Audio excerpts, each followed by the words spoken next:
8ویں کا جب بورڈ کے وہ جا رہے تھے، ہمارے عام جا رہے تھے، تو اس کی فیس تھی 25 روپے، وہ میرے پاس نہیں تھی۔ 25 روپے وہ میرے پاس نہیں تھے، اور یہ تھا زیادہ امکان یہ تھا کہ میں امتحان میں نہیں بیٹھ سکوں، اس لیے کہ پیسے نہیں ہیں، گھر کے اندر کے نہیں ہیں، کہیں بھی نہیں ہیں، کہیں ادھار بھی نہیں مل سکتا ہے۔ 25 روپے تو بہت بڑی رقم ہے۔ تو ابا نے کہا کہ چلتے ہیں، جو لغاری سردار ہیں ان میں سے کسی کے پاس، اور جا کر ان سے کہتے ہیں کہ بچے کے امتحان کا مسئلہ ہے، کیونکہ پھر ہم 2-5 روپے تو ماہانہ دیتی ہیں، لیکن اب وہ تو لاہور میں، لاہور جانے کا ہی کچھ ہمارے پاس نہیں ہے، تو ہم کیا جا کر وہ کریں گے؟ تو وہ تو یہاں آئیں گی تو کبھی آتی ہیں سال میں، کبھی 1 دفعہ 2 دفعہ آتی ہیں، تو ایسا تو نہیں ہے کہ ان سے دیں، تو ہم ان کے گھروں چلتے ہیں۔ تو ہم پیدل نکلے، اور صبح جلدی نکلے تھے، اور ہم پیدل چلتے چلتے چلتے چوٹی سے پہلے، چوٹی جرین سے پہلے نوشہرہ، یہ بھی لغاریز کا شہر ہے، اور ہمارے دوست، بہت مہربان دوست جو بعد میں آئی جی سندھ رہے، ان کا گاؤں بھی نوشہرہ میں تھا، فیاض لغاری۔ ہاں، تو ہم وہاں نوشہرہ پہنچے۔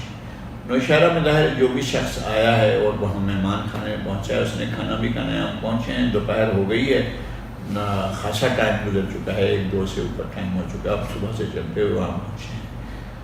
تو ہم نے وہاں پر کھانا کھایا مہمانوں کے لیے۔ ہمیشہ ایسا ہوتا ہے کسی بھی گاؤں میں جائیں تو مہمان کے لیے تو کھانا آ ہی جاتا ہے، اور اب بھی یہ روایت موجود ہے کہ اگر کہیں سے مہمان آیا ہے تو اس کو بغیر پوچھے کھانا دینا ہے۔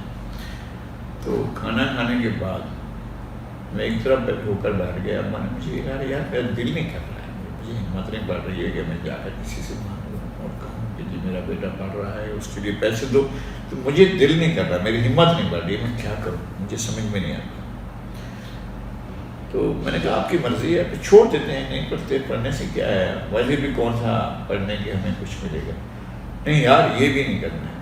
اچھا ایسا کرتے ہیں یار، میرے پاس جو گدھا کھڑا ہے نا اس کو بیچ دیتے ہیں، اور اگر وہ اتنے پیسے مل گئے ٹھیک ہے، اس سے کم ہوئے تو پھر کسی سے مانگ لیں گے، اگر کچھ زیادہ ہو گئے تو پھر دیکھ لیں گے۔ تو وہ طے ہو گیا کہ ہم واپس جائیں گے۔ اور سردار کون سے تھے جن کے پاس جانا تھا ویسے؟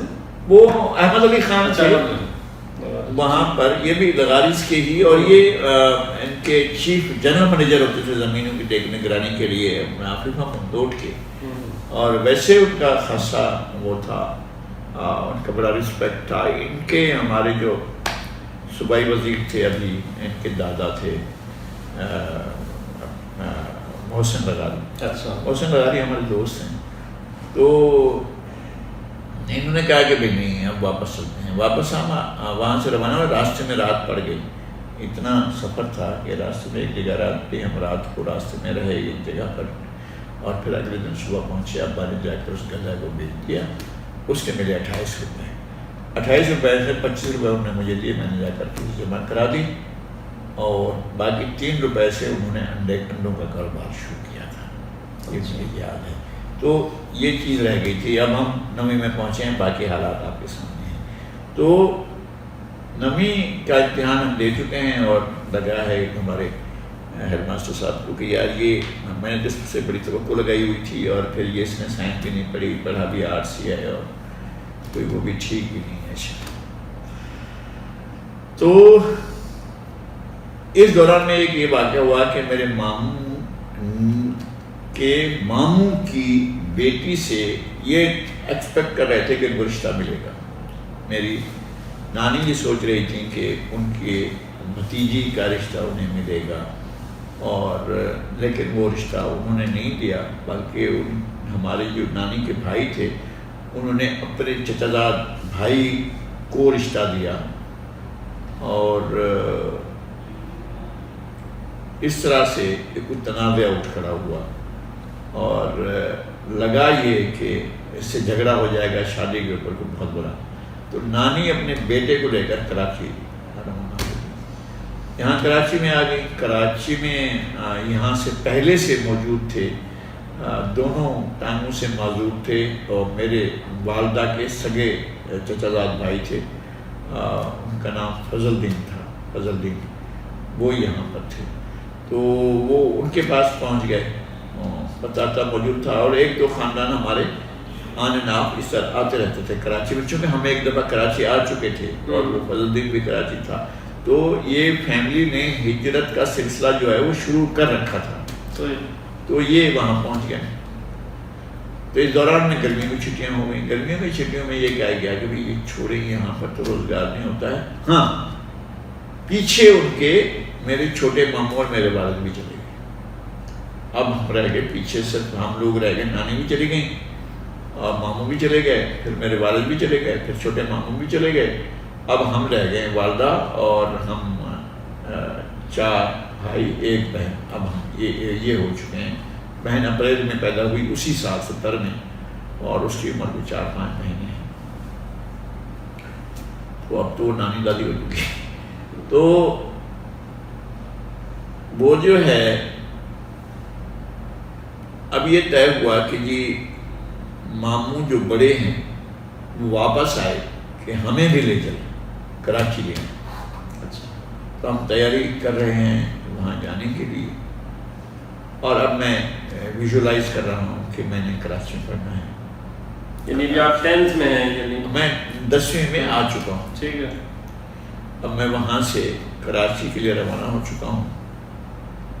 کراچی میں سب سے پہلے بلاگ جی، نارائن آباد، یہ سب پیران پڑے ہوئے ہیں، بلاگ جی بھی، اور ایچ آدھا آباد ہے، اور حیدری کا کچھ علاقہ آباد ہے، ایف اور سی اور بی یہ کچھ آباد ہیں، ڈی آباد نہیں ہے، باقی بلاک جو ہیں وہ بالکل ویران پڑے ہوئے ہیں، نارائن آباد آدھا آباد ہو چکا ہے۔ جی میں بہت سے وہاں کے آلموسٹ سارے سرائکی تھے، ان نے جھگیاں ڈالی ہوئی تھیں، اور وہاں پر ایک ٹھیکیدار تھے جیلانی، وہ اٹک سے تھے، ان کے وہ ٹھیکیدار تھے، تو ان کے بھی مزدور بھی رہتے تھے اور وہ خود بھی رہتے تھے، لیکن باقی لوگ جتنے بھی تھے جھگیاں ڈال کر فیملی کے ساتھ رہتے تھے، ہم وہاں جا کر آباد ہو گئے بلاگ جی نارائن آباد میں۔ اب تو وہاں بہت بڑی آبادی ہو گئی، اور اب تک جھگیاں تھیں، ہم جب بہت نکل گئے تھے 1 سال کے بعد ہم نکل ہی گئے تھے وہاں جھگیوں سے، لیکن جھگیاں جو ہیں وہ ابھی بلکہ ہمارے ساتھ کام کرنے کے دوران بھی جھگیوں کو باقاعدہ آگ لگائی گئی تھی، کیونکہ وہاں پر ایک پرانے کے تحت آگ لگائی گئی تھی، اور وہ خالی کرایا جانا تھا اور پھر وہاں سے اٹھایا جانا تھا، ایک پوری الگ کہانی تھی۔ تو وہاں آ کر ہم آباد ہوئے، اب ہم 10ویں میں آ چکے ہیں، اب ہمیں لے گئے ہیں داخلہ کرانے کے لیے، وہی ماموں لے کر گئے۔ تو جب داخلہ کرانے گئے تو انہوں نے کہا جی آپ کا داخلہ یوں نہیں ہو سکتا ہے، اس لیے کہ اگر آپ کرنا چاہتے ہیں میٹرک تو 9ویں بھی یہاں پر بورڈ لیتا ہے اور 10ویں بھی بورڈ لیتا ہے، ہمارے یہاں 9ویں اور 10ویں ایک ساتھ ہوتی تھی، لاہور بورڈ ایک ساتھ لیتا تھا، اور کراچی بورڈ میں 9ویں الگ اور 10ویں الگ ہوتی تھی۔ تو پھر میں نے کہا میرے لیے کیا صورت ہے؟ انہوں نے کہا بس تمہارے لیے ایک ہی صورت ہے کہ تم جو ہے وہ پرائیویٹ دو۔ ٹھیک ہے، پرائیویٹ دونوں کا۔ آپ گئے کون سے کالج میں تھے؟ اسکول میں تھے؟ حیدری اسکول۔ حیدری اسکول، اچھا۔ حیدری اسکول نارائن آباد میں، اب تو وہ اسکول نہیں ہے، یہ کے ڈی آفس اور پہاڑ کے گنج کے درمیان میں ایک 2 ڈبل روڈ ہے، اور اس ڈبل روڈ پر جو ہے وہ بلاک سی کی طرف تھا، اس کے بالکل جسٹ اپوزٹ بلاک اے میں 2 بڑے لوگ رہتے تھے سامنے کی طرف، جو بعد میں بڑے لوگ بنے، اور بڑے اس وقت بھی بڑے ہی تھے، میں وہ یہ نہیں کہتا وہ اس وقت چھوٹے تھے۔ ایک تھے کیپٹن معین الدین حیدر، جو بعد میں میجر معین الدین حیدر ہمارے اسی دوران میں شاید بنے تھے، اور ایک تھے سردار عطا اللہ مینگل۔ اچھا، یہاں رہتے تھے؟ یہاں رہتے تھے، اور سردار عطا اللہ مینگل کے 2 بچے، بیٹی اور بیٹا، آ کر داخل ہوئے تھے۔ جب میں میٹرک میں تھا تو میرا چھوٹے بھائی کو ہم نے بشیر کو داخل کرایا تھا، کچھ دن اس نے بھی پڑھا، تو اس کو داخل کرایا تھا، اس کے ساتھ آ کر ایڈمیشن ہوا تھا 2 بچوں کا، ایک بچی کا اور ایک نوجوان بچے کا، 2 بچے اور بچیاں تھے، اور بچہ دیکھ بچہ ہوا تو وہ جانتا ہے اختر مینگل تھا، اختر مینگل جو تھا، میں میٹرک میں تھا، وہ پہلی میں آ کر داخل ہوا۔ اختر کا اور میرا جو عمر کا فرق ہے وہ یہ ہے کہ جب میں میٹرک میں پڑھ رہا تھا تو اس وقت وہ پہلی میں آ کر داخل ہوئے تھے۔ تو پھر اس کے بعد جو ہے انہوں نے کہا کہ پرائیویٹ امتحان دینا ہوگا، مطلب یہ سمجھا جائے کہ وہ مطلب وہ تھے تو سردار ہی نا، مطلب وہ ایریا ظاہر ہے. اور یہ وہی سال تو ہے کہ جب الیکشن ہوتے ہیں. میں اس طرف آتا ہوں. ٹھیک ہے. تو آپ کہہ رہے تھے کہ یہ جلدی ہم نپٹا لیں گے. جلدی نہیں، ایک سال آپ سے بڑا وقت لے گا. تو اچھا، یہ اگر آپ نے سمرائز کرنا ہے تو کوئی نہیں ٹھیک ہے تو انٹرسٹنگ ہے. تو اس کے بعد یہ ہوا کہ جی کچھ فیس مقرر ہوئی اور کچھ رعایت ہوئی، تو مجھے پرائیویٹ پڑھنے کا موقع دیا گیا اسی حیدری اسکول میں. اس کا ریگولر اسٹوڈنٹ میں نہیں ہوں، لیکن میں نے میٹرک کا امتحان پرائیویٹ دینا ہے. اور پھر وہ مسئلہ کھڑا ہوا، جو مسئلہ وہاں کھڑا ہوا تھا کہ اب اس کی فیس کا کیا ہوگا. فیس پھر نہیں ہے ہمارے پاس. وہی حالات پیدا ہو گئے. ہم یہاں جب پہنچے تھے تو ابا یہاں سے روانہ ہو چکے تھے. بچوں کی یاد کی اتنی ستائی کہ ابا وہاں پہنچ گیا، ہم یہاں پہنچ گئے. یہ بھی ہو چکا تھا. پھر ابا واپس آ گئے تھے، لیکن یہ ہوا تھا کہ ابھی ان کو کوئی 1 مہینہ بھی نہیں رہے تھے اور وہ واپس چلے گئے تھے. اور ہم اس دوران میں یہاں پہنچ چکے تھے. ہم ادھر پہنچے، وہ وہاں گاؤں پہنچ گئے تھے. تو خیر اس دوران میں یہ پھر مسئلہ ہوا. تو استاد ہیڈ ماسٹر تھے نظام صاحب، نظام حیدر، اسکول کے مسئلے اب حیات ہیں. ان سے ملاقات ہوتی ہے. بہت ان کا بہت بڑا احسان ہے کہ انہوں نے ایک پرائیویٹ طالب علم کو اسکول میں بٹھایا اور اس کو پڑھایا بھی. میں نے وہ جو سبجیکٹ آ کر دیکھے، وہ تو پہلی دفعہ میں نے نام سنا تھا کہ جی معاشیات ایک سبجیکٹ ہوتا ہے. میں نے یہاں میٹرک میں آیا ہوں تو مجھے پتہ چلا کہ اکنامکس ایک سبجیکٹ ہے. اس سے پہلے مجھے معلوم نہیں تھا. وہ تو اس وقت وہاں جو پڑھ رہے تھے وہ کوئی اور چیزیں ہوا کرتی تھی. خیر اب فیس کا مسئلہ کھڑا ہوا تو سیکنڈ شفٹ میں جو ہیڈ مس تھیں تو انہوں نے کہا ان سے، جو ہیڈ ماسٹر بھی تھے، اسکول کے مالک بھی تھے، کہ بھائی آپ اتنا نہیں کر سکتے. ابھی بچے کی فیس جا رہی ہے اور اس کے بعد نہیں تو آپ کو فیس دے دیں. تو انہوں نے کہا آپ اپنی تنخواہ میں سے دیں. انہوں نے کہا ہاں ٹھیک ہے، میری تنخواہ میں سے کر دیں اور ان کی فیس جو ہے نہیں رکنی چاہیے، ان کو امتحان دینا چاہیے. And that general lady was بھائی قابل احترام، جنہوں نے ایجوکیشن میں بہت بڑا کام کیا، مسز رشیدہ آفدی، جنہوں نے علی اسکول کی چیک بنائی بعد میں اور بہت بڑا فیملی سسٹم کو انہوں نے انٹروڈیوس کرایا. اور وہ میرے پڑوس میں رہتی ہیں. شاید انہیں علم ہے کہ میں وہاں رہتا ہوں. میری ہمت نہیں ہوتی ہے کہ میں ان کے پاس جاؤں. یہ اب کی بات کر رہا ہوں، 52 سال بعد کی بات کر رہا ہوں. اور ملیر کینٹ میں رہتی ہیں. اور اس وقت ان کی شادی نہیں ہوئی تھی.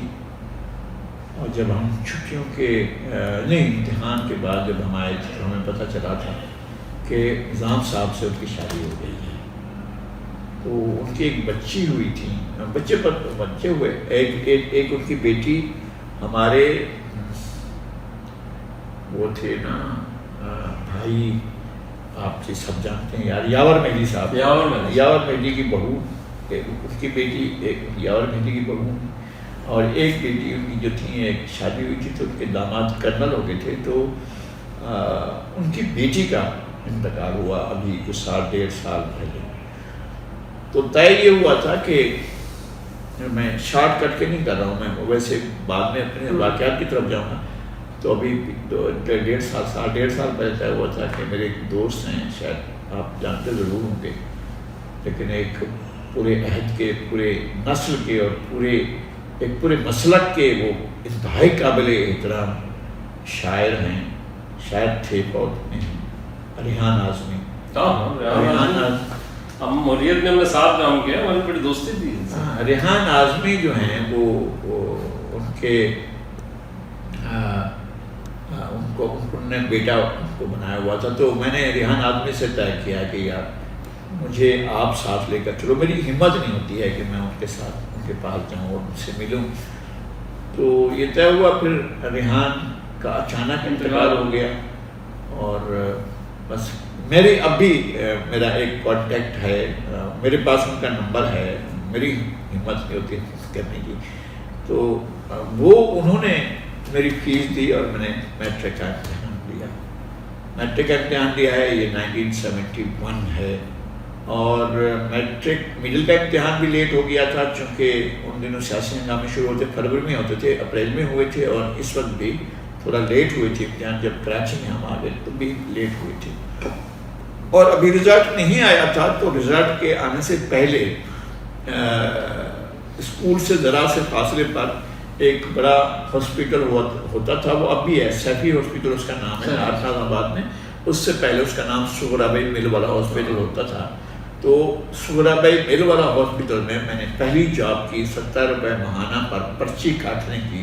جو پیشنٹس آتے تھے ان کی پرچی کاٹتا تھا. یہ 1971 تھا, اور 51 برس اس کو ہو گئے ہیں جب میں نے باقاعدہ یہ دوسری آمدنی کا سلسلہ تھا 5 روپے ماہانہ سے, جو میں 70 میں چھوڑ کر آیا.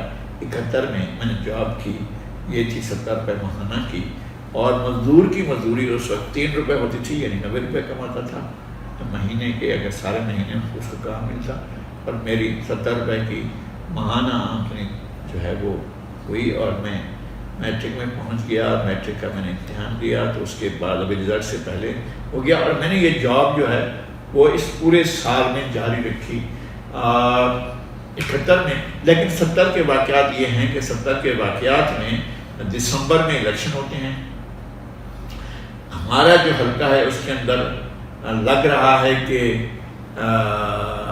کمپین بہت اچھی ہو رہی ہے, اور محمود اعظم فاروقی یہاں سے جماعت اسلامی کے امیدوار ہیں. صوبائی اسمبلی کے امیدوار جو ہیں وہ افتخار احمد ہیں, اور پیپلز پارٹی کا یہاں کوئی امیدوار نہیں ہے. پیپلز پارٹی کے امیدوار نے کاغذات نامزدگی واپس لے لیے, شمیم زین الدین نے, اور شمیم زین الدین اور معراج محمد خان نے لیاقت آباد سے کاغذات واپس لے لیے. اور دونوں کا موقف یہ تھا کہ انقلاب پرچی سے نہیں آتا ہے, پرچی سے آتا ہے, اور بلٹ سے نہیں آتا ہے, بیلٹ سے نہیں آتا ہے, بلٹ سے آتا ہے, ہم بلٹ کے ذریعے بلائیں گے. یہ چیزیں بعد میں کھلیں کہ انہیں اس راستے سے ہٹایا گیا تھا تاکہ یہ 2 سیٹیں جو ہیں باقاعدہ جماعت اسلامی کو پاکستان کی اسٹیبلشمنٹ نوازنا چاہتی تھی اور ان کو ہٹانا چاہتی تھی. تو طفیل عباس کے ذریعے پچھلے سال وہ فوت ہو گئے.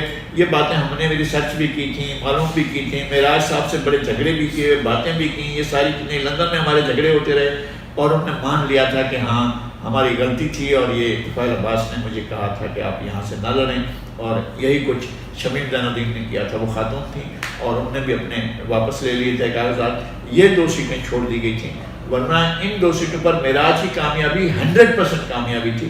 مجتبیٰ فاروقی نے اچھے خاصے ووٹ لے لیے تھے, جو کورنگ کینڈیڈیٹ تھے, بہت کمزور تھے, اور وہاں پہ کوئی کینڈیڈیٹ نہیں تھے. وہاں پر انہوں نے حمایت کر دی تھی کنیز فاطمہ کی, مزدور لیڈر تھیں کنیز فاطمہ, وہ لڑ رہے تھے.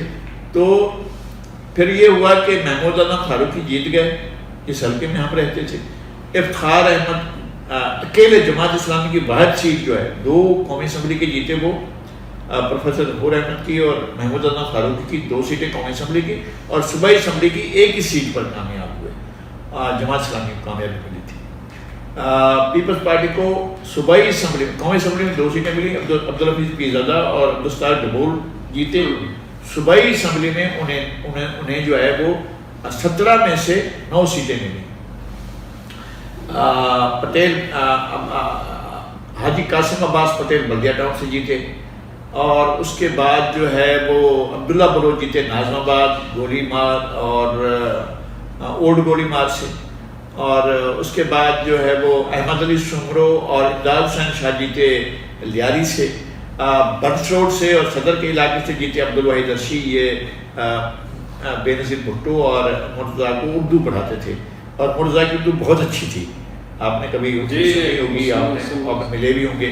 تو مرتضیٰ کی اردو بہت اچھی تھی, اور عبدالواحد عرشی جو ہیں وہ انہیں ٹیوشن پڑھاتے تھے. فلیٹ میں رہتے تھے, اور فلیٹ بلکہ گراؤنڈ فلور کے فلیٹ میں رہتے تھے, بنس روڈ میں رہتے تھے. چھوٹا سا گھر ہوتا تھا, ہم انہیں وہاں ملا کرتے تھے.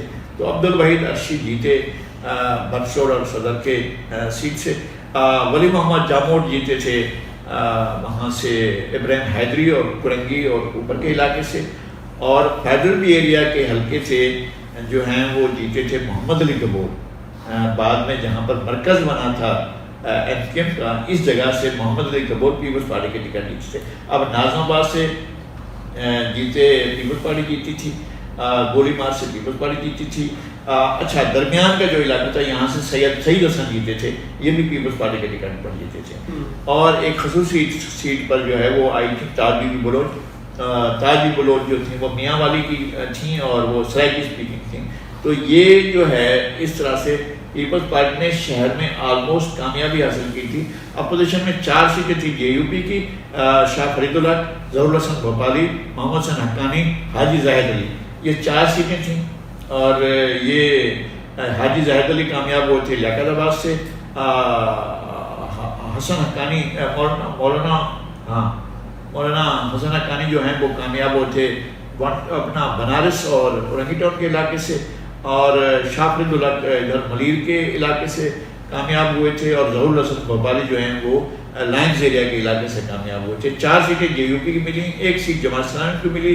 مسلم لیگ کو سیٹ ملی تھی بوستان علی ہوتی کی، اور جی اے مدنی کامیاب ہوئے تھے آزاد امیدوار کے طور پر، اور وہ مسلم لیگ کے ہی ساتھ ہو گئے تھے. تو یہ کراچی کے رزلٹ سے 17 سیٹیں تھیں اور کراچی کا رزلٹ یہ جا کر بنا تھا. تو یہ 70 کا واقعہ ہے. اور میں 70 میں ایک ایک چیز کو مانیٹر کر رہا تھا کون تھی. اچھا الیکشن، مجھے سیاست میں دلچسپی ہو گئی ہے مجھے، چونکہ اب تک جو چیزیں یاد ہیں ذہن میں، ایک ایک سیٹ کا میں بیٹھ کر رزلٹ بنانا، بیٹھ کر وہ کرنا، یہ سارا میری دلچسپی تھی کہ کس طرح سے الیکشن ہو رہا ہے. اور میں نے اسی زمانے میں جب کراچی میں آئے اس دوسرے تیسرے دن سے وہ جو رحیم بخش حجام کی دکان تھی وہاں پر جنگ اخبار آتا تھا، میں نے جنگ اخبار کو مستقل وہاں پڑھنا شروع کر دیا. اور وہ سارے لوگ جن کو میں پڑھا کرتا تھا ان سب لوگوں کے ساتھ پھر میں نے کام بھی کیا، اور ان کے ساتھ پھر ان کے میں کلیگ کے طور پر ان کے ساتھ ہو گیا. تو یہ اس زمانہ ہے 70 کا زمانہ جب میں نے اخبار بھی پڑھنا شروع کیا، سیاست کو سمجھنا شروع کیا، اور سیاست کے بارے میں بالکل ایک اچھی طرح سے کہ کون سی پارٹی کس پوزیشن میں ہے وہ سارا کچھ جاننے کا عمل ہو گیا. اب 70 آ گیا جب میں حالات خراب ہو چکے ہیں، مشرقی پاکستان میں الیکشن شروع ہو چکا ہے، اور بنگال میں شیخ مجیب الرحمان جو ہے وہ ایک بڑے مطالبے کے ساتھ آ چکا ہے، اور وہ اس کا کارٹون نجمی نے بنایا تھا، کچھ نہ سنو سوائے 6 نکات کے، کچھ نہ کہو سوائے 6 نکات کے، اور کچھ نہ بولو. یعنی اس نے ایک کارٹون میں اس نے منہ پر ہاتھ رکھا ہوا ہے، ایک کان پر ہاتھ رکھا ہوا ہے، اور کچھ نہ بولو، کچھ نہ لکھو، کچھ نہ سنو، کچھ نہ دیکھو، اور آنکھوں پر بھی. اس طرح سے جو ہے وہ ان کا کارٹون نجمی نے بنایا تھا. نجمی تو پھر ہمارے ساتھ میرے ساتھ بھی رہے اور کارٹون بھی بناتے رہے جب میں ایڈیٹر تھا. تو یہ ہے دور 71 کا. حالات پاکستان کے خراب ہو چکے ہیں، اور ہم ایک ایک چیز کو آبزرو کر رہے ہیں، ایک ایک دن کی خبریں جو ہیں ہم دیکھ رہے ہیں کہ پاکستان کس طرح سے.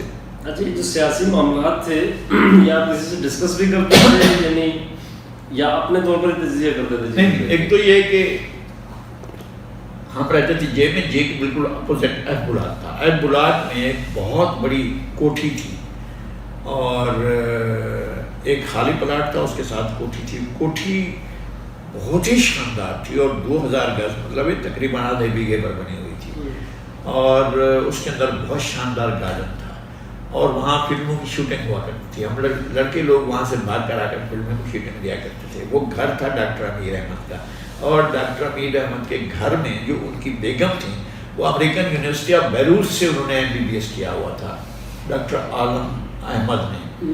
اور بس یہ ہو گیا کہ ہم اس گھر میں ہو گئے. اور اب وہ 16-17 سال کی عمر میں، 18 سال کی عمر میں، اب بچوں کو پتہ ہی نہیں ہوتا ہے کہ سیاست کا، لیکن ہم سیاسی مباحث کیا کرتے تھے اور ڈاکٹر امیر احمد کے ساتھ کیا کرتے تھے. ڈاکٹر امیر احمد کے گھر پر میں نے نور الامین سے ملاقات کی جو پاکستان کے پہلے اور آخری صدر تھے، اور میں نے وہاں پر محمود علی سے ملاقات کی جو بنگال سے آئے تھے، پاکستان کے مستقل ریپرزینٹیٹیو تھے اقوام متحدہ میں.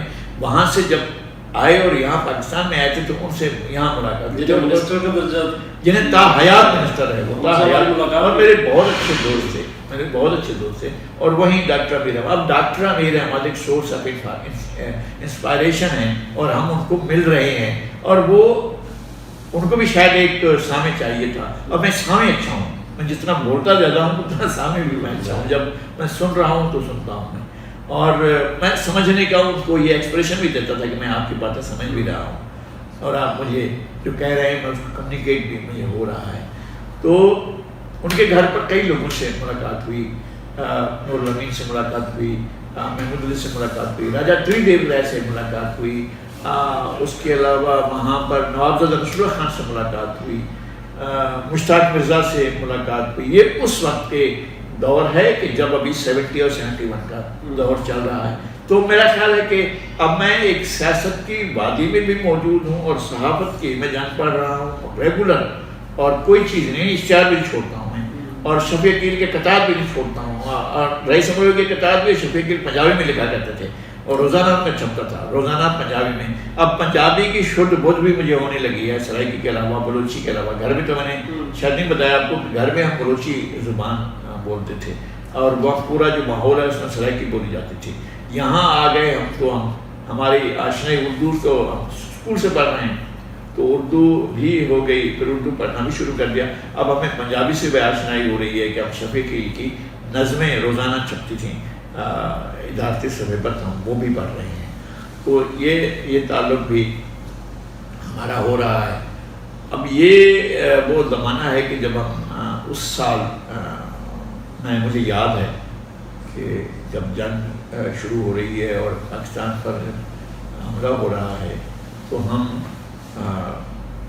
ایسٹ پاکستان میں تو ہم روزانہ خبریں دیکھ رہے ہیں, پڑھ رہے ہیں, اور میں واقعی تشویش محسوس کر رہا ہوں کہ پاکستان کے حالات ٹھیک نہیں جا رہے. کوئی بالغ نظری نہیں تھی, اور چیزیں بھی ٹھیک نہیں مل رہی تھیں, صاف نہیں مل رہی تھیں. ہمیں بڑھا چڑھا کر چیزیں بتائی جا رہی تھیں, ہمیں فتوحات بتائی جا رہی تھیں, لیکن ہم BBC سنا کرتے تھے. اب ہمیں ریڈیو سے آشنائی ہو گئی, ہم BBC سنا کرتے تھے, اور BBC کی جو خبریں ہوتی تھیں بالکل دوسری ہوتی تھیں, اور جو خبریں ہم جنگ میں پڑھ رہے ہوتے تھے یا ریڈیو پاکستان میں سنا رہا ہوتا تھا وہ بالکل دوسری ہوتی تھیں. ہمیں سمجھتے تھے, تو ہم سمجھتے تھے کہ چیزیں جو ہیں وہ ایسی نہیں ہیں کہ جو پکچر ہمیں دکھائی جا رہی ہے, پکچر کچھ اور ہے. پھر یہ ہوا کہ 3 دسمبر شام کے وقت میں ہاسپٹل میں ہوں, بچیاں بنانے کے لیے شام کا وقت ہے کہ پتہ چلا کہ تمام لائٹیں بند ہو گئی, تمام لائٹیں بند ہو گئی ہیں, اور گاڑیوں سے بھی کہا گیا, روک کر کہا جا رہا ہے کہ لائٹیں بند. اب یہ بلیک آؤٹ ہے, ٹوٹل بلیک آؤٹ. 3 تاریخ کو پاکستان پر اٹیک ہو چکا ہے, ویسٹ پاکستان. وہاں پر کچھ خواتین ہسپتال کے اندر رو رہی ہیں کہ ہم گھر کیسے جائیں گے. تو کچھ خواتین H بلاک سے ہیں, کچھ L بلاک سے ہیں. تو ڈاکٹر آسمہ یوسف جو ہسپتال کی وہ ہیں, ڈاکٹر ہیں, انچارج ہیں, وہ مجھ سے کہتی ہیں کہ آپ جو ہے ان کو ان کے گھروں پر چھوڑ کر پھر اپنے گھر جانا, ایسے نہیں کرنا کہ یہ ایسی چلی جائیں. تو اب وہ مجھے کہا کہ خواتین کو ان کے گھروں پر, پھر جہاں جن کو جانا تھا میں اپنے گھروں پر چھوڑ کر پھر اپنے گھر پر واپس آیا. 3 دسمبر ہم صبح کے وقت جب اٹھتے ہیں, مارننگ آف 4 دسمبر, تو ہم دیکھتے ہیں کہ تیزی سے مشرق کی جانب سے جہاز جو ہے وہ دوڑ رہے ہیں, بھاگتے ہوئے بمباری کر رہے ہیں, اور ایک دھواں سا اٹھ رہا ہے. یہ کرنگی کے آئل ڈپوز پر اٹیک تھا انڈیا کا. انڈیا کے طیارے آئل ڈپو پر اٹیک کر کے جا رہے ہیں, تیزی سے جا رہے ہیں, اور اس کے پیچھے بھی جہاز, ہمارے بھی شاید جہاز جا رہے ہیں, لیکن ہمارے آئل ڈپوز کو آگ لگ گئی تھی, اور دھواں جو ہے بہت تیزی سے اوپر کی جانب اٹھ رہا تھا. یہ ہے 1971 کا دسمبر, یہ چل رہا. اچھا, یہ 3 کو ہوا, 4 کا یہ میں نے واقعہ بتا. 5 کو یحییٰ خان نے اعلان کیا کہ انہوں نے ملک میں نور الامین کو نائب وزیر اعظم, ملک کا وزیر اعظم, نور الامین کو وزیر اعظم, اور ذوالفقار علی بھٹو کو نائب وزیر اعظم اور وزیر خارجہ مقرر کر دیا. اچھا, بنگال میں انہوں نے یہ کیا تھا کہ مجیب کو گرفتار کر لیا تھا. مجیب کو گرفتار کرنے کے بعد ان کو ویسٹ پاکستان لے آئے. اب یہ خبریں ہم پڑھ رہے ہیں نا, مجیب کو ویسٹ پاکستان لے آئے, اور ویسٹ پاکستان میں ان کا ٹرائل ہو رہا ہے. ان کو میاں والی جیل میں رکھا گیا ہے, اور ان کو وکیل کرنے کا سرکار نے جو ان کو وکیل دیا وہ اے کے بروہی کو ان کا وکیل بنایا گیا. اے کے بروہی جو ہیں یہ پاکستان بننے کے بعد کراچی بار ایسوسی کے پہلے سیکرٹری ہیں, اور یہ شیری کے والد, شیری رحمان کے والد جو ہیں حسن علی عبدالرحمان, یہ پہلے پریزیڈنٹ ہیں پاکستان بننے کے بعد کراچی بار ایسوسی ایشن کے, حسن علی عبدالرحمان, پھر بعد میں وائس چانسلر بھی بنے تھے. تو اب یہ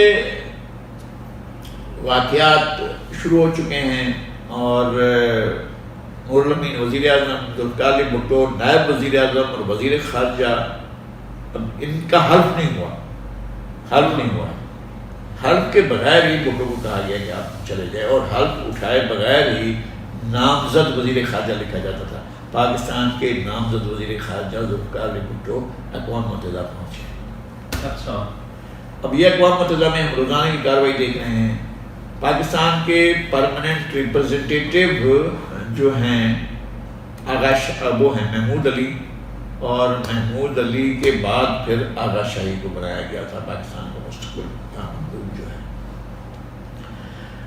اور وہاں پر پاکستان کا کیس پیش کیا جا رہا ہے, اور وہاں پر وہ قرارداد پیش کی جاتی ہے, جس قرارداد کو جس کے وہ کہتے تھے قرارداد بھری تھی. پھر بھٹو صاحب نے خود ہمیں بتایا تھا کہ نوٹس لے رہے تھے وہ مختلف تقریروں کے, پھر انہوں نے وہ نوٹس پھاڑ کر پھینکے تھے, اور پھر وہ انہوں نے کہا میں یہاں بیٹھ کر کیا کروں. اور اس وقت جو ہے وہ سرنڈر کے لیے ان کو کہہ دیا گیا تھا کہ کنوے کر دیا گیا ہے جنرل نیازی کو سرنڈر کریں. جب بھٹو صاحب کو یہ پتہ چلا تو انہوں نے باقاعدہ ریئیکشن میں آ کر کہ میں یہاں بیٹھ کر اپنا وقت کیا کروں, مجھے میرا ملک بلا رہا ہے, میں واپس جا رہا ہوں. یہ انہوں نے کہا تھا کہ میرا ملک مجھے یہ الفاظ ان کی یہی ہیں, مجھے میرا ملک بلا رہا ہے, میں یہاں بیٹھ کر کیا کروں, اپنا وقت ضائع کروں. آپ نے انفورس کرنا ہے, جو کچھ کرنا ہے آپ انفورس کرو, پابندیاں لگانی ہے وہ لگاؤ, جو کچھ کرنا ہے تم نے وہ کرو. میں جا رہا ہوں, میں یہاں بیٹھ کر اپنا وقت ضائع کر رہا ہوں, میں کیوں اپنا وقت ضائع کروں.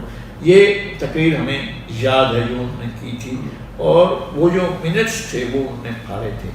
یہ بھی انہوں نے خود بتایا تھا کہ میں وہ بیٹھ کر نوٹس لے رہا تھا جو تقریروں سے, وہ میں نے پھاڑے تھے. تو یہ بعد میں تو انہوں نے پتہ نہیں اس کی کہانی کیا بنائی گئی تھی اور کس طرح سے اس کو پیش کیا گیا تھا, وہ بالکل دوسری بات. اور پھر وہ وقت آ گیا کہ ہم 16 دسمبر آ گئی, اور 16 دسمبر کو ہم گھر کے باہر وہ جو جیلانی سیٹھ ہے اس کے گھر, اس کے ڈیرے پر, اس کا ڈیرا کہا جاتا تھا, وہاں پر مزدور بھی رہتے تھے اور لوگ بھی رہتے تھے. وہ ہمارے گھروں سے کچھ فاصلے پر تھا.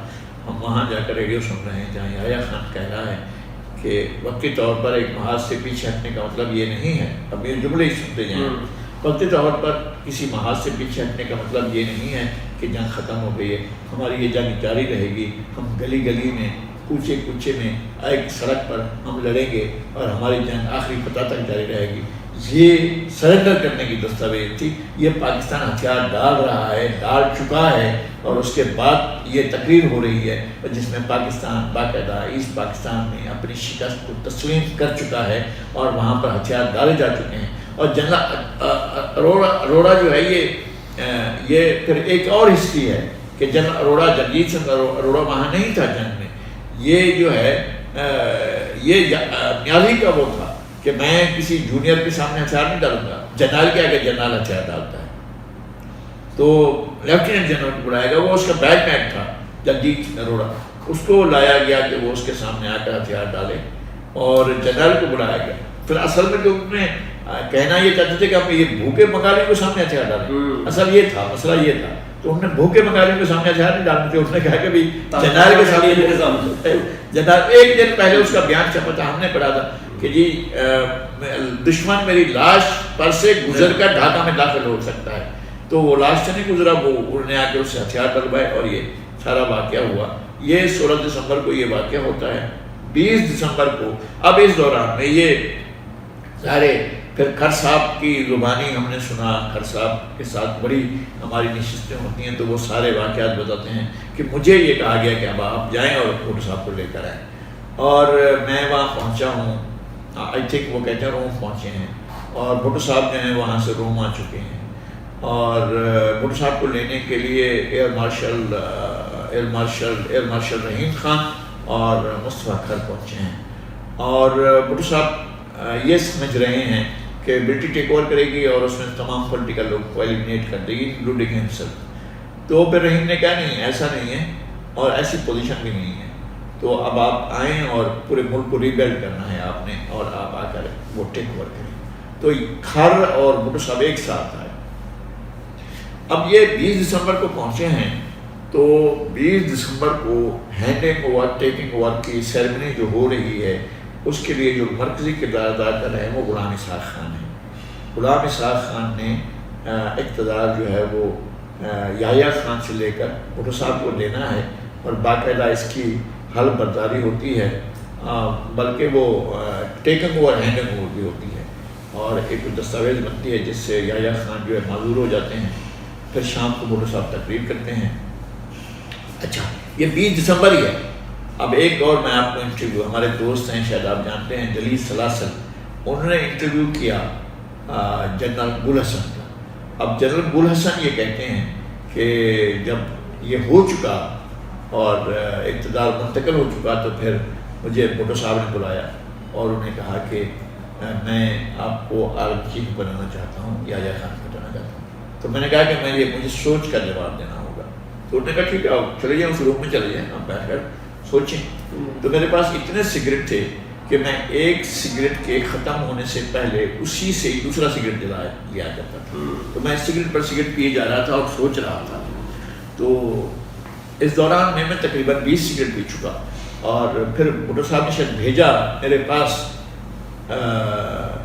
جے رحیم کو، کہ جو سیکنڈ کمان ہے پارٹی کے اندر، سیکرٹری جنرل ہے پیپلز پارٹی کا، اس کو بھیجا کہ آپ جائیں اور پوچھیں کیا سوچا ہے گل حسن نے۔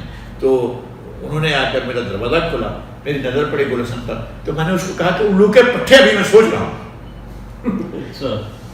یہ جو پیپلز پارٹی کا دوسرے نمبر پر سب سے بڑا لیڈر ہے، اس کو ایک ہاری ہوئی فوج کا چیف آف جنرل اسٹاف جو ہے وہ اس طرح مخاطب کر رہا ہے، اور وہ اس کو کہہ رہا ہے پولیٹیکل لیڈر کو الو کے پٹھے ابھی تک میں نے اس کو کہا کہ الو کے پٹھے ابھی تک میں سوچ رہا ہوں، مجھے میں نے ابھی تک سوچا نہیں۔ باقاعدہ میں نے یہ کہا، اور یہ بات آن دا ریکارڈ ہے، چھپی ہوئی ہے جلیل سلاسل کی کتابوں میں۔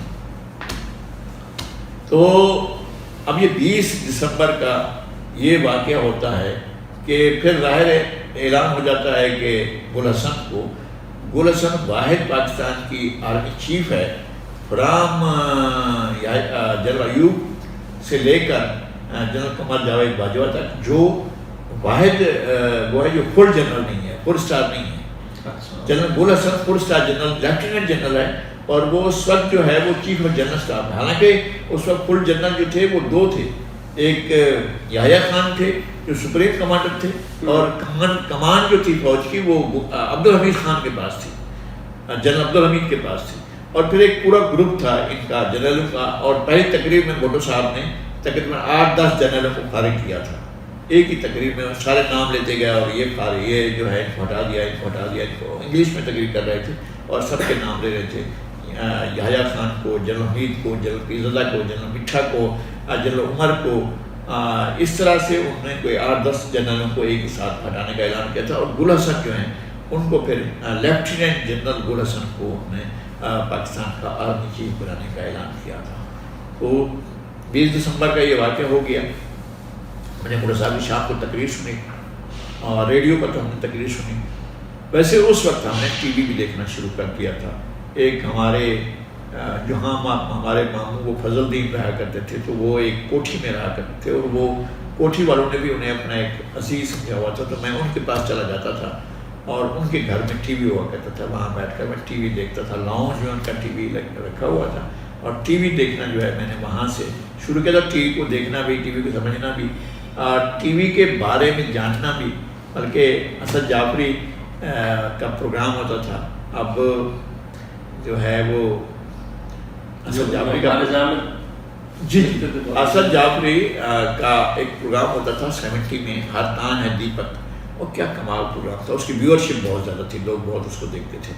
تو بعد میں اسد جعفری میں باس بنا، اور اسد جعفری میرے سٹاف میں تھے، اور میں ان کا بہت احترام کرتا تھا، سب کا احترام کرتا ہوں، اور وہ بہت اہل تھے اور بڑے اداکار تھے، بہت بڑے اداکار تھے، اور جو گانا گایا تھا رشدی نے، اور جو پکچرائز ہوا تھا وحید مراد پر، جس میں ویلن کا کردار تھا اس کا اسد جعفری کا، یہ کاغذی پھول جیسے چہرے مذاق اڑاتے ہیں آدمی کا. تو جب وہ اعلان کر رہے تھے کہ یہ گانا دکھانے کے لیے ہرتان حقیقت میں، تو کہا تھا کہ یہ گانا میں آپ جس چہرے کے بارے میں آپ سنیں گے وہ میرا چہرہ ہوگا. اچھا ہاں، تو یہ کاغذی پھول جیسے چہرے، تو جو ویلن کے طور پر دکھایا گیا تھا وہ اسد جعفری کو دکھایا گیا تھا کہ کاغذی پھول جیسے چہرے مذاق اڑاتے ہیں آدمی کا. تو اسد جعفری بھی وہ کرتے تھے. تو یہ ساری چیزیں ہم نے دیکھی تھیں. اس وقت جو اینکر تھیں، جو پورے ٹی وی کا پروگرام تھی، ٹی وی شام کو 4-5 بجے شروع ہوتا تھا اور 5-6 بجے شروع ہوتا ہوگا اور رات کو 12 بجے ختم، نشریات اس کی ختم ہو جاتی تھی. یہ ہمارا پی ٹی وی ہوا کرتا تھا اور ابتدائی دور تھا. ہم نے بھی یہی دیکھا، ہم نے بھی یہی دیکھا. ہاں، تو وہ جو ہے جو اس وقت اینکر تھیں، وہ پھر ہماری ان کے ساتھ بھی اچھی دوستی رہی. ان کے ساتھ ہمارا ٹی وی پر پھر ہمارا جانا بھی ہوا، پھر سارا کچھ ہوا. تو میرے خیال میں کہ آج جو ہے وہ کون تھی؟ یاسمین تھیں، کیا نام تھا ان کا پورا. اچھا، بہرحال وہ پھر وہ ہو رہی تھی. جب ہم صحافت میں آئے تھے تو وہ پی آر او ہو گئی تھیں اس کی، پی ٹی وی کی پی آر او ہو گئی تھی. دیکھیں آپ دان میں سے نام نکل گیا. تو یہ ہم جو ہے غزالہ یاسمین آئی تھی. کافی عرصہ آپ بھی مطلب ہے کہ ہمارے دور کو ملتے ہوئے ظاہر ایک زمانہ میں ایک چیز سے جڑا ہوگا، پھر دوسرا ہم تو ایک دوسرے کا سلسلہ ہے نا، ایک کڑی ہمیں، ایک کڑی آپ ہیں. آپ کے ریفرنس سے ظاہر ہے. ہاں، اس طرح سے چیزیں جو ہیں وہ چل رہی ہوتی، دنیا اسی طرح چلتی رہتی ہے. اب آپ پہنچ گئے ہیں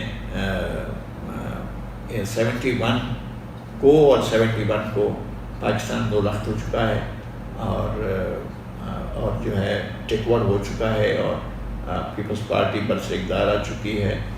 اور 71 سے ہم 72 میں داخل ہو چکے ہیں.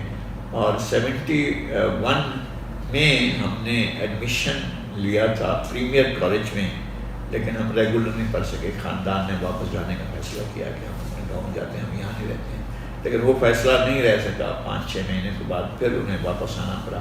اس دوران میں ہماری تعلیم جو ہے وہ متاثر ہو کر سلسلہ پڑھائی کا چھوٹ گیا. اب ہم نے کوئی جاب کرنی ہے، جاب تلاش کرنی ہے. اب ہم جاب تلاش کر رہے ہیں. اور 71 اور 72 میں میں ہاسپٹل ہی رہا، اور 72 میں بھی، 71 اور 72 میں ہاسپٹل میں رہا. ہاسپٹل سے اب یہ ہو رہا ہے کہ وہاں پر جہاں میں رہتا ہوں ہم شفٹ ہو گئے ہیں بلاک جی ناتھ آباد کی جھگی سے ایک اور جھگی میں جو نصرت بھٹو کالونی میں بسائی جا رہی ہے. اور وہاں پر ہمیں کہا گیا کہ وہ جو اونچی والی جگہ ہے وہاں پر جا کر، میں بہت خوش تھا، وہ آپ نے گھر دیکھا ہوا ہے، اور وہاں پر جا کر ہم نے آباد کیا. وہ گھر پہلے جھگی بنائی اور اس کے کچھ دنوں کے بعد ہم نے ایک کمرہ بنا لیا تھا جس کے اوپر ہم نے چادریں ڈالی ہوئی تھیں. تو یہ ہے 72. اور 72 میں بڑے واقعات جو ہے وہ یہ ہوا کہ سندھ اسمبلی میں جو ہے وہ بل پاس کیا گیا، لسانی بل. اور اس لسانی بل کے پاس ہونے پر ایک نظم چھپتی ہے جنگ میں، اردو کا جنازہ ہے ذرا دھوم سے. اور رئیس امروئی صاحب نے یہ نظم لکھی ہے. اور یوسف صدیقی صاحب ایڈیٹر ہیں. یوسف صدیقی صاحب نے یہ مجھے بتایا کہ یہ نظم لکھنے کی وجہ یہ تھی کہ میں بھٹو صاحب سے کسی وجہ سے ناراض تھا. میر صاحب جو ہیں وہ ملک سے باہر تھے. تو یہ مصرع جو ہے نواب محسن الملک تھا، جو انہوں نے 1901 میں نظم لکھی تھی. یہ ان کا مصرع تھا. نواب محسن الملک کا تھا، اردو کا جنازہ ہے ذرا دھوم سے نکلے. 1901 میں یہ مصرع، اس مصرے کی مصرع طرح یہ ہے اور جس کی پوری وہ نظم چھپی ہے. تو میں نے وہ مصرع نکال کر، اب بھٹو صاحب پر میں اپنا قرض پورا کرنا چاہتا ہوں، میں نے رئیس امروئی کو کہا کہ یہ مصرع ہے اور اس کے اوپر آپ نظم لکھیں. یہ ایڈیٹر ہیں جنگ کے یوسف صدیقی صاحب. بعد میں ہم نے ساتھ کام کیا نوائے وقت میں. یہ جب جنگ سے ریٹائر ہو کر گئے تھے تو نوائے وقت میں گئے تھے اور ہم نوائے وقت میں پہنچ چکے تھے. اب یہ 72 میں جب وہ رئیس امروئی صاحب کے ساتھ بھی ہمارا ظاہر ہے بہت پرسنل تعلق تھے اور ہمارا ان کے ساتھ تو بہت زیادہ آخری زندگی میں آخری گفتگو نے مجھ سے کی. اچھا. اپنا رئیس امروئی نے, وہ الگ داستان ہے, وہ اپنے وقت پر آئے گی. تو رئیس امروئی نے بھی سیٹیفائی کیا. یوسف صدیقی صاحب نے کہا, میں نے کہا یہ مصرع اس کے اوپر ناظم لکھی, اور وہ بیٹھ گئے ناظم لکھنے. لسانی بل پیش ہوا ہے.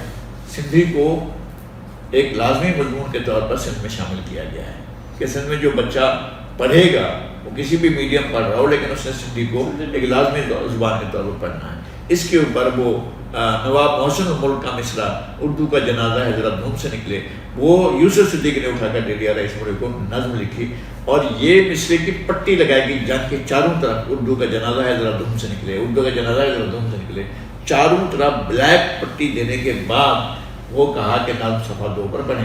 نظم اندر لگی ہوئی تھی, چاروں طرف یہ لگا ہوا تھا, اور پھر فرنٹ پیج جو بنا ہوا تھا اس نے آگ لگا دی, پورے کراچی کو آگ لگا دی گئی. اس لیے کہ طاقتور میڈیا تھا, پرنٹ میڈیا ہی طاقتور تھا اور کوئی چیز نہیں تھی, اور شہر جلنے لگ گیا. لسانی فسادات شروع ہو گئے. لسانی فسادات اتنے تیز ہوئے کہ کئی مہینے تک ان فسادات کو, اور یہ اقتدار نیا تھا. اچھا, آپ کیا سمجھتے ہیں کہ یہ جو بات جتنی وہ کر رہے ہیں کہ جی میں نے انتقام کے طور پر وہ میرا اپنا یہ ہے کہ معاملہ اتنا سادہ نہیں, معاملہ اتنا سادہ نہیں ہوتا ہے. ان کو اپنا غصہ اپنی جگہ پر, کئی اور لوگوں کے بھی, کیا آپ کے خیال ہے کہ اسٹیبلشمنٹ نہیں تھی کہ ایک نئی حکومت آئی ہے اور وہ آزادانہ طور پر کچھ فیصلے کرنے لگی ہے, اس حکومت کو باندھ کر احساس دلانا ہے کہ تم اپنے آپ کو طاقتور نہیں سمجھنا. اس کا فیصلہ تو وہ پہلے کر چکے تھے. میں نے کہا کہ جو صوبائی اسمبلی کے الیکشن میں 17 میں سے 9 سیٹیں جیت رہے ہیں, قومی اسمبلی میں 2 ہی سیٹیں جیتیں گے, اور وہ بھی شہر سے مضافات کی, ایک لیاری کی کہ وہاں مرکز ہے, اور دوسرا جو ہے وہ لیاری سے باہر چاروں طرف باہر میں ملیر کا حلقہ ہے جہاں سے عبدالحفیظ پیرزادہ جیت رہا ہے. شہر کے اندر سوداگر درویش مولانا نورانی سے ہار رہا ہے, کمال اصغر جو ہے ظفر احمد انصاری سے ہار رہا ہے, اور اسی طرح سے اینڈی خان جو ہے وہ ہار رہا ہے, مولانا عبدالمصطفیٰ الازہری سے, نہیں جنرل اکبر خان ہار رہا ہے, جنرل اکبر خان ہار رہا ہے عبدالمصطفیٰ الازہری سے. تو یہ سارے کے سارے لوگ جو ہار رہے ہیں یہ ایسے کمزور لوگ نہیں تھے. باقاعدہ 2 کو نکالا گیا جو یقینی سیٹیں تھیں کہ لیاقت آباد اور ناظم آباد کو یقینی طور پر نکالنا ہے, اس لیے کہ یہاں سے نہ آئے. اور یہ تو بے نظیر نے کہا کہ بخاری صاحب کراچی شہر میں دوسرے نمبر کی بڑی پارٹی تو ہم رہے ہیں نا.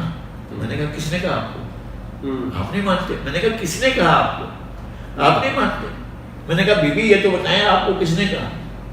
نہیں میں پوچھ رہی ہوں کہ آپ اس بات کو نہیں مانتے. میں نے کہا بی بی یہ بات غلط ہے, تو ہم نہیں رہے دوسرے نمبر کی پارٹی. میں نے کہا نہیں, آپ پہلے نمبر کی پارٹی رہے ہیں, اور آپ 70 سے لے کر 79 تک اور 79 کے الیکشن تک اور اس کے بعد جو میئر کا الیکشن ہوا ہے وہ جیت چکے ہیں. جب پیپلز پارٹی ایک طرف ہے اور تمام لوگوں کو ملا کر جماعت اسلامی, JUP, مسلم لیگ اور تمام پارٹی کو ملایا گیا اور افغانی صاحب کو لایا گیا. افغانی صاحب پھر بھی ہار گئے 3 ووٹوں سے.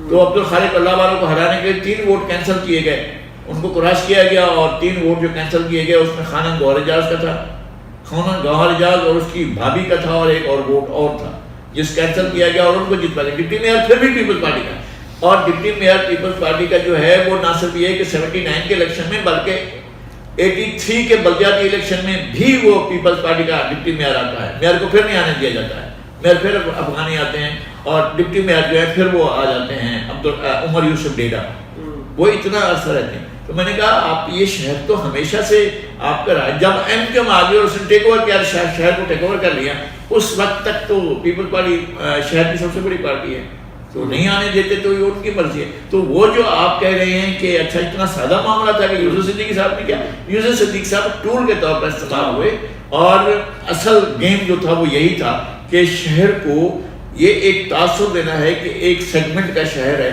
اور کسی سیگمنٹ کا نہیں ہے, یا ایک خاص رجحان کا شہر ہے. یعنی اب اس معاملے میں پچھلے 70-75 سال میں 2 پارٹیاں ایک پیج پر رہی ہیں.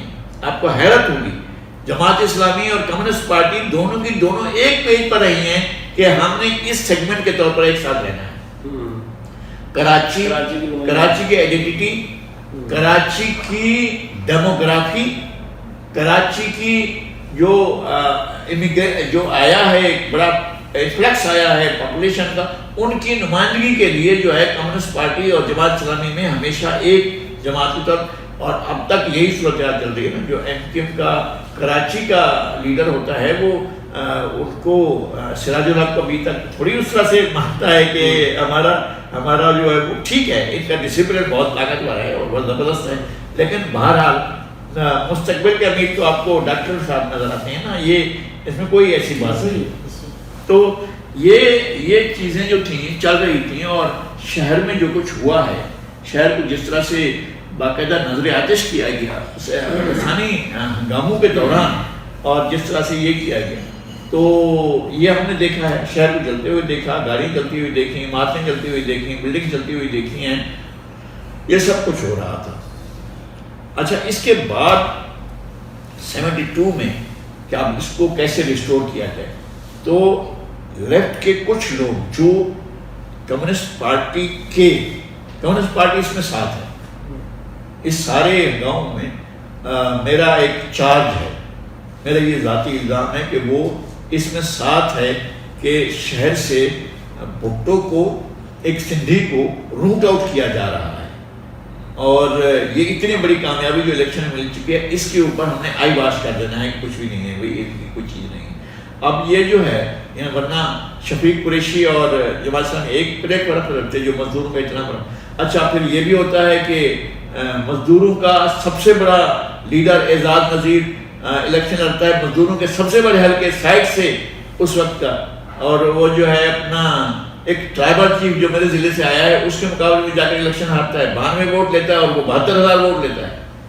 تو انہوں نے یہ صورتحال قبول کیا ہوا تھا کہ کچھ بھی ہو جائے، شہر میں کوئی بھی آ جائے، ہم نے یہ اسٹیبلش کرنا ہے کہ سندھی اور بھٹو جو ہے اس کا کوئی وہ نہیں ہے، یہاں اس کی سیونگ مانگتے ہیں، مانیں گے نہیں نا، ماننا ہی نہیں ہے. یہ اسٹیبلشمنٹ کا ایک پورے کا پورا رویہ، بیہیویئر، سارا کچھ یہی تھا. تو 72 میں یہ ڈیولپمنٹس ہوتی ہیں جو بڑی میجر پولیٹیکل ڈیولپمنٹ ہیں. اچھا، اب کیا ہوتا ہے کہ جو لیفٹ کے اور لوگ ہیں وہ کرتے ہیں کہ جناب ہمیں واپس آنا ہے معقولیت کی طرف، اور ہم نے بھٹو کے ساتھ کوئی تعاون کرنا ہے. تو اردو کالج میں یونس شرر ہیں، جب معراج محمد خان تھے چیئرمین این ایس ایف کے، سربراہ تھے، صدر تھے، تو اس وقت سیکرٹری جنرل یونس شرر ہوا کرتے تھے، حیدرآباد سے ہوتے تھے اور یہ کراچی سے ہوتے تھے. تو یونس شرر نے ایک ادارہ، ایک تنظیم بنائی، متحدہ مستقل آباد کاری بورڈ. متحدہ مستقل آباد کاری بورڈ کا مطلب یہ ہے کہ جو لوگ کچی آبادیوں میں رہتے ہیں، مکس آبادی ہے، اس میں پنجابی ہیں، سندھی ہیں، سرائکی ہیں، سندھی بہت کم ہیں، پٹھان ہیں. تو ہم ان آبادیوں کو لے کر اور احساس دلائیں کہ بھائی نہیں، یہاں پر ایک ادروائز بھی موجود ہے، ایک یہ شہر جو ہے وہ اتنا زیادہ ایسا نہیں ہے. تو پھر متحدہ مستقل آباد کاری بورڈ بنایا گیا، اور اس کے سیکرٹری جنرل تھے برکت علی صاحب. برکت علی سیکرٹری جنرل ہیں، اور جناب یونس شرر جو ہیں وہ اس کے صدر بنتے ہیں. ایک واصل خان پٹھان تھے، وہ اس کے نائب صدر بنتے ہیں. اچھا، یہ ہے اردو اسپیکنگ دونوں؟ یہ اردو اسپیکنگ ہے، یہ سارے اردو اسپیکنگ ہے. ولی محمد انجم اردو اسپیکنگ ہے، ایک واصل خان جو ہے وہ پشتو اسپیکنگ ہے، اس کو بناتے ہیں نائب صدر. اور یہ ایک تنظیم بن جاتی ہے 1972 میں، متحدہ مستقل آباد کاری بورڈ، اور وہ کراچی بھر کی تمام کچی آبادیوں میں اپنی تنظیم کاری شروع کر دیتی ہے. اچھا، اس دوران میں ان کا جلسہ ہو رہا ہے نصرت بھٹو کالونی میں، جہاں ہم جا کر آباد ہوئے ہیں کچھ دنوں کے بعد. تو بڑا جلسہ ہو رہا ہے اور لوگ سارے آئے ہوئے ہیں. ہم تو ظاہر ہے وہاں پر رہتے تھے، اور ہمیں ایک مسئلہ تھا کہ اس کو مستقل ہونا چاہیے. یہ تو ایک بات چل ہی رہی تھی. انہوں نے نام رکھا تھا متحدہ مستقل آباد کاری بورڈ، اور برکت صاحب نصرت بھٹو کالونی میں ہی رہتے تھے. تو اور یہ سیکرٹری جنرل تھے اور بہت اچھے منتظم تھے. تو انہوں نے کیا کیا کہ اسٹیج پر جلسہ ہو رہا ہے، ہم لوگ کراؤڈ میں بیٹھے ہوئے ہیں. میرے ساتھ بالکل برابر میں ایک عبد المالک بیٹھا ہوا ہے، پشتو اسپیکنگ ہے، پٹھان ہے، نوجوان. اور وہ اس وقت جرمنی میں رہتا ہے، بلکہ وہ جرمن نیشنل ہو گیا اور وہیں رہتا ہے. میری اس سے بہت عرصے سے کوئی تعلق بھی نہیں ہے، جان پہچان بھی نہیں ہے، اور وہ نہیں ہے اپنا، اب اس کے ساتھ ہمارا رابطہ نہیں ہے، جان پہچان تو ظاہر تھی.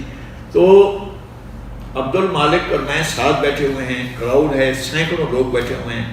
برکت بھائی اشارہ کرتے ہیں یوں. تو اب ہم دو ہیں، دو میں سے کون کس کو بلا رہا ہے مجھے سمجھ میں نہیں آیا. آپ کو جانتے تھے پہلے سے؟ نہیں، مجھے نہیں جانتے ہیں، اور نہ مالک کو بھی شاید نہیں جانتے. تو میں نے مالک کو کہا کہ یار یہ تمہیں بلا رہے ہیں، جاؤ ان کی بات سنو وہ کیا کہتے ہیں. کہنے کو مجھے کیوں بلائیں گے، یہ کسی اور کو بلا رہے ہیں، یا تمہیں بلا رہے ہیں.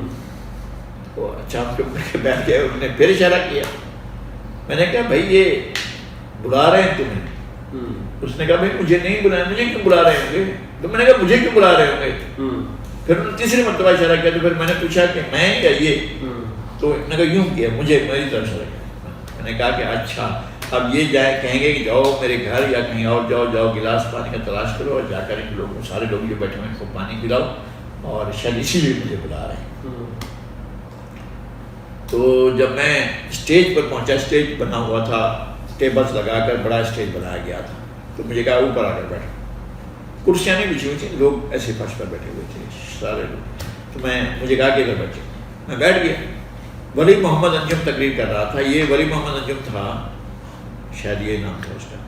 یہ بھی اردو اسپیکنگ تھا، غریب آباد کا رہنے والا تھا. غریب آباد بھی اس وقت مستقل نہیں ہوا تھا. تو غریب آباد لیاقت آباد. جی.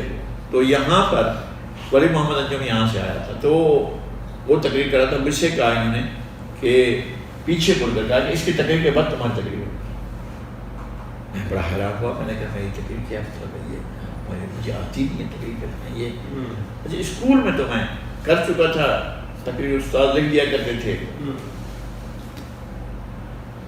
مجھے بڑا عجیب فیل ہو رہا تھا کہ یہ مجھے کیوں انہوں نے یہاں پر بلا کر بٹھا دیا اور کہا کہ تقریر ہو. مجھے نہیں پتا انہوں نے کیا دیکھا، انہوں نے کیا سمجھا. میں سمجھتا ہوں کہ وہ میری زندگی کا ٹرننگ پوائنٹ تھا جب انہوں نے یہ کہا کہ اس کے بعد تمہیں تقریر کرنی ہے. وہ واقعی ایسا ہو گیا تھا. اور مجھے نہیں یاد میں نے کیا تقریر کی، کیا باتیں کی، لیکن بہرحال وہ وقت ہو گیا. اس دوران میں جب یہ ہو گیا تو اس دوران میں جو ہے وہ کے لیے والے آ گئے اس آبادی کو گرانے کے لیے، اور گرانے لگے. اب ہم وہ آبادی گرا رہے ہیں. ہم تو اپنی جو بھی تھی اس وقت کیا نہیں بنا تھا، انہوں نے اس کو ڈھیلا ویلا کیا اور ویسے ہی بچھا دیا. ہم نے کہا کہ بھائی اس کو تو وہ آ کر گرائیں اور یہاں سے توڑ پھوڑ کر کوئی چیز لے جائے، خود ہی گرا دی. لیکن برکت بھائی کے تعلقات ایسے تھے کہ وہاں میڈیا والے آ گئے. اچھا. اور دو صحافی وہاں پہنچے جو رپورٹنگ کر رہے ہیں. ایک فوٹوگرافر ہے اور ایک اور بھی ہمیشہ مجھے سب یہ دو یاد ہیں جن کے ساتھ پھر میں نے بعد میں کام کیا، اور بلکہ جنہوں نے میرے ساتھ بعد میں کام کیا اور میں ان کا انچارج بھی بنا. ایک تھے محمد علی کرائم رپورٹر تھے، جنگ کے کرائم رپورٹر تھے، اور ایک اللہ سلامت رکھے اب بھی موجود ہیں اکرام مہدی. یہ دو آئے، انہوں نے وہاں پر اس کی کوریج کی کہ آبادی کو گرایا جا رہا ہے. یہ پہلی دو شخصیات صحافہ سے متعلق تھی جن کے ساتھ میرا روبرو ہم نے دیکھا. اور دیکھنے کا مطلب یہ تھا کہ ہم نے بڑا کام کیا ہے کہ ہم نے ایک صحافی کو بھی دیکھ لیا ہے اور اخبار والوں کو دیکھ لیا. یہ بڑا یا مالک بڑے اخبار جنگ سے تھے. ہاں، اور جنگ کے ظاہر جنگ تو ہم پڑھتے تھے اور جنگ کے صحافی کو دیکھ لیا. یہ ہمارے لیے ایک بڑا بہت بڑا اعزاز تھا. ہمارے لیے ایک بڑا ایک سمجھنے والی بات ہے. گھر کے گرنے کا ارمان نہیں تھا اتنا، لیکن جتنا خوشی یہ تھی کہ ہم نے جنگ کے لوگوں کو دیکھ لیا ہے. اور پھر اس کے بعد برکت بھائی نے متحدہ مستقل آباد کاری بورڈ اور یہ انجمن باشندگان نصرت مطلقہ نے رجسٹر کروا لی تھی. ان کی پریس ریلیزیں بنوانے کا کام مجھ سے لیا کرتے تھے اور کہتے تھے کہ بھئی یہ. اور پھر ایک دفعہ مجھے ساتھ لے گئے تو جا کر تمام اخباروں کے دفتر میں لے کر گئے. وہ خود بھی جا کر دیا اور کہا کہ بھئی آئندہ جو ہے نا وہ یہ آیا کرے گا، خبر دے جایا کرے گا. ان لوگوں سے ملا، مجھے ملا بھی. اب یوں میرا صحافت کے ساتھ بھی رشتہ ہو رہا ہے. اب برکت بھائی کے ساتھ رشتہ جو ہے وہ صحافت کے ساتھ بھی میرا تعلق بن گیا ہے کہ اب میں لوگوں سے ملنے لگا ہوں. صحافیوں سے محمد علی جا کر لے لی پریس ریلیز بھائی برکت بھائی نے بھیجا ہے. اور حریت میں چلے گئے تو وہاں پر پیکر نقوی بیٹھے ہوئے ہیں. کون بیٹھے ہوئے ہیں؟ پیکر نقوی شاید بیٹھے ہوئے ہیں. پیکر نقوی نوابت میں یا مشرق میں، اس میں حریت میں ہے یا مشرق میں. خیر ان کو دیا، افتخار تھا امن میں، ہم نے اس کو جا کر لیا. اور وہاں پر وہ تھا ریاض، محمود ریاض میں، کوئی اور نام تھا ان کا، وہ ان کو برکت بھائی نے کچھ صحافیوں کو وہ انصر بھٹو کالونی میں اپلوڈ بھی کیا تھا کہ ان لوگوں کو کہا کہ بھئی آپ لوگ ادھر آ کر رہے ہیں. ان کا خیال یہ تھا کہ یہ اگر یہ ساتھ رہیں گے تو ایشوز کو بھی اٹھایا کریں گے، وہ بھی کریں گے. تو ان کے ساتھ بھی ہماری شناسائی ہوتی گئی. ایک صاحب تھے کامل صاحب، وہ بھی، یہ بھی 72 کی بات ہے، وہاں سے ان کے ساتھ وہ اخبار بیچا کرتے تھے، اسٹال لگاتے تھے وہیں پر انصر بھٹو کالونی میں. ان سے باتیں ہوتی تھیں. تو وہ مجھے کتابیں انہوں نے دیں، انقلاب روس، انقلاب فرانس، اور وہ ہمیں بتایا کرتے تھے گوکھلے کے بارے میں. وہ بتاتے تھے کہ میں نے گاندھی کے ساتھ کام کیا، میں نے قائد اعظم کے ساتھ کام کیا، میں دادا بھائی نوروز جی کو ڈانٹتا تھا، میں جو ہے وہ گوکھلے کے ساتھ کام کیا، میں گوکھلے کو جانتا تھا. بہت بزرگ تھے، بہت بڑی عمر کے تھے، اور میرا خیال ہے کہ 80 سے اوپر کے رہے ہوں گے. اور گوکھلے اور دادا بھائی تو یہ دونوں جو مینٹور ہیں دونوں کے، یعنی گاندھی کا مینٹور بھی یہی دونوں ہیں اور قائد اعظم کے مینٹور بھی یہی دونوں ہیں. اور ان دونوں کے ساتھ جو ہے، اچھا بڑے لوگوں کے ساتھ یہ جو مجھے ایک ملتا ہے، مجھے ایک یہ کوئی فضیلت ہے، عطا ہے، کیا چیز ہے کہ مجھے ان لوگوں سے تعلق بن رہا ہے کہ جو لوگ ہسٹری کے اتنے بڑے لوگ ہیں. یعنی اگر کسی نے دادا بھائی کو دیکھا ہے اور اگر کسی نے گوکھلے کو دیکھا ہوا ہے تو میرے لیے تو وہی بات بڑی بات ہے کہ بھئی یہ اس شخص نے تو ان سے ہاتھ ملایا ہوا ہے اور اس شخص نے تو ان کے ساتھ مل کر کام کیا ہوا ہے. تو وہ ایک بہت بڑی چیز لگتی تھی.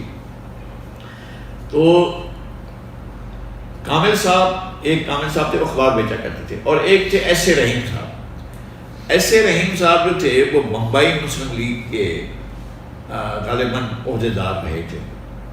تو وہ بھی اس وقت کی سیاست جو تھی اس کے بارے میں مجھے بتایا کرتے تھے. اور مجھے یہ چسکا پڑ گیا کہ کتابیں پڑھوں، ان لوگوں سے ملاقاتیں کروں، زیادہ سے زیادہ وقت کامل صاحب سے سیکھوں. ایک تھے کفیل احمد الماس یمانی، شاعری بھی کرتے تھے اور بہت پرانے آدمی بھی تھے. تو وہ بھی چیزیں، اب 2-3 آدمی یہ ہیں اور برکت بھائی ہیں جو ہمارے استاد بھی ہیں، مینٹور بھی ہیں، سب کچھ ہیں. اور وہ ہمیں ڈانٹتے بھی ہیں، سکھاتے بھی ہیں، پڑھاتے بھی ہیں، لکھواتے بھی ہیں، کام بھی کراتے ہیں. منٹس ہوتی ہے، میٹنگ ہو رہی ہے، منٹس لکھواتے ہیں. متحدہ مستقل آباد کاری بورڈ کے منٹس لکھوا رہے ہیں، فلاں چیزیں.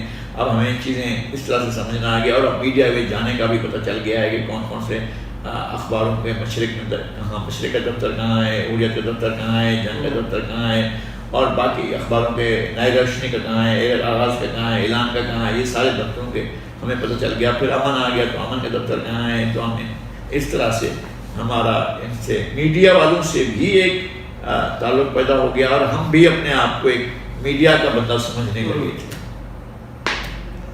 یہ ہے 1972 کا زمانہ. 1972 میں انہوں نے 2 منسٹرز کو بلایا اور کہ بھئی یہ اپنی آبادیوں میں ان کو لائیں گے، ان کو موقع ملے گا شہر میں داخل ہونے کا. اس لیے کہ 72 میں ہنگامے ہو چکے ہیں، بہت بڑے ہنگامے ہو چکے ہیں اور شہر جو ہے بڑے فسادات دیکھ چکا ہے. اب ان کو انٹری چاہیے شہروں میں، کراچی جیسے شہر میں انٹری چاہیے اور ان کو اپنی آبادیوں کو مستقل کرانا ہے. ان کے لیے یہ ایشو ہے. ان کے لیے یہ ہے کہ کراؤڈ مل رہا ہے، لوگ مل رہے ہیں، ان سے بات کرنے کا موقع مل رہا ہے. تو انہوں نے 2 منسٹرز کو بلایا، ایک قائم علی شاہ کو اور ایک عبداللہ شاہ کو 1972 میں. اب قائم علی شاہ وزیر قانون ہیں اور عبداللہ شاہ وزیر خوراک ہیں. تو یہ دونوں آئے اور ان کے ساتھ ایک بچہ آیا تھا. اس کی تصویر بھی ہمارے ساتھ برکت بھائی نے، میں نے کہا برکت بھائی وہ تصویریں تلاش کریں، ہمیں اگر وہ مل جاتی ہیں تو بہت کمال ہوگا.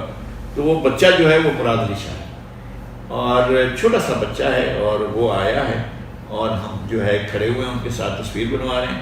ناؤ آئی ایم ان 17 اور 18 اور میں ان کے برکت بھائی نے مجھے بڑے لوگوں کے ساتھ کھڑا کر لیا ہے اور میں اب اپنے آپ کو شمار کر رہا ہوں کہ میں بھی کوئی ہو چکا ہوں کوئی چیز.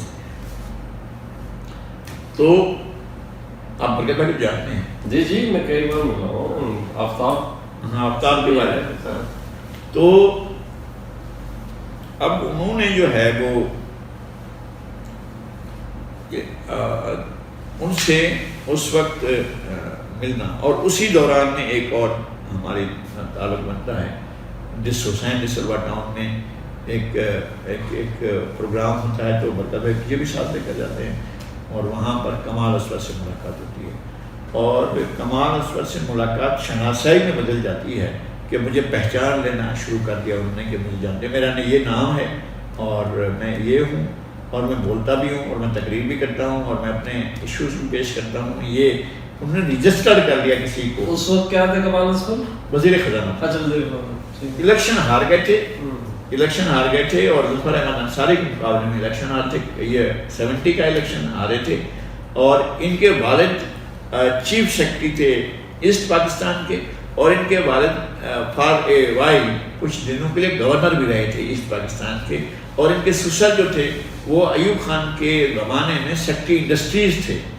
اور جب شادی ہوئی تھی ان کی تو کہا یہ جاتا ہے کہ 48 تو شیورلیٹ گاڑیاں ان کو ملی تھیں تحفے کے اندر جب کمال اسور کی شادی ہوئی تھی. اور کمال اسور کے دونوں جو والد چیف سیکرٹری ہو اور سر جو ہیں وہ سیکرٹری انڈسٹریز ہوں اور ایوب خان کا زمانہ ہو تو ظاہر ہے. اور پھر وہ پرسنلی بھٹو صاحب کو ان کے والد اسفر صاحب ان کے ساتھ میری بھی بڑے اچھے رہے. بلکہ تاریخ کا عجیب ہوتا ہے سجاد، کیا کمال ہوتا ہے، کتنا آپ کر دیتا ہے. اسفر صاحب چاہتے تھے کہ میں بولتا رہوں اور میری گفتگو سنیں، یعنی یہ ان کا مہربانی تھی بہت بڑی. اور ان کے ساتھ کون بیٹھے ہوتے تھے؟ آپ حیرانی ہوگی، مولانا جمال میاں فرنگی محلی.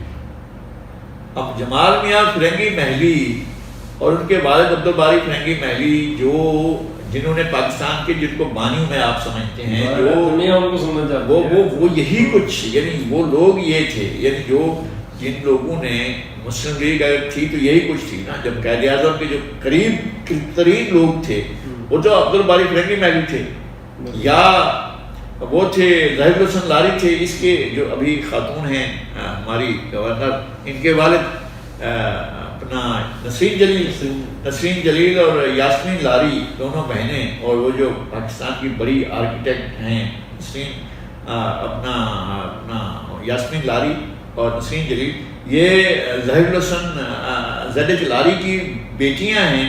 اور زید ایچ لاری جو تھے وہ مسلم لیگ کے پریزیڈنٹ تھے یو پی کا. یہ سارا جو معاملہ پاکستان بننے کا ہے وہ تو یو پی کی مسلم لیگ کا شروع کیا ہوا معاملہ تھا نا. جو جہاں بن رہا ہے وہاں تو بعد میں بات پہنچی ہے، پہلے تو یہاں بات چل رہی تھی. اور یہ لوگ تھے. اور مولانا عبدالباری فرنگی محلی جو تھا، جن کے گھر پر گاندھی بیٹھا ہوا ہے، جن کے گھر میں موتی لال بیٹھا ہوا ہے، جن کے گھر میں جواہر لال بیٹھا ہوا ہے، جس کے گھر میں جو ہے قائد اعظم بیٹھے ہوئے ہیں، جس کے گھر میں بڑی بڑی لیڈرشپ بیٹھی ہوئی ہے، ان کے بیٹے جمال میاں فرنگی محلی کے ساتھ ہماری نشستیں ہوتی تھیں. یہ ہمارے لیے اس زندگی کا بہت بڑا اعزاز ہے، وہ زمانہ ہے. اور بعض لوگ ہوتے ہیں جو ایک قطرے کو بھی اگر کوئی ایسے چھو بھی جائے نا تو بس اس کو منا دیتے ہیں. تو ایسے میں بہت لوگوں کے ساتھ جنہوں نے قطرے کو دریا میں شامل کر دیا نا، اس طرح کی یہ صورتحال ہوئی.